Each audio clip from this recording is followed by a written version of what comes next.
Ayan, isang mapagpalang araw mga kananay, i-try natin ang ganitong ulam. Dahil Semana Santa, ito lang muna ang ating ulam ngayon. At ayan na po ang bawang, sibuyas. Ayan po, pagkatapos kong gayatin ay pinigaan ko siya, may konting asin para mawala po yung pakla. Ayan na siya. Lagyan natin sibuyas, bawang, paminta, egg,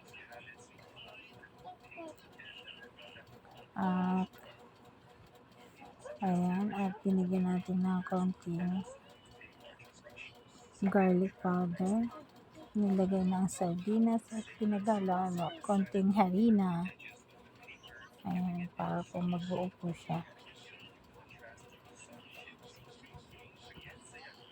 Ayan, at ready na ito. Ayan na siya. Cooking time. Ayan po ang finished product. Masarap siya isaw-saw sa suka.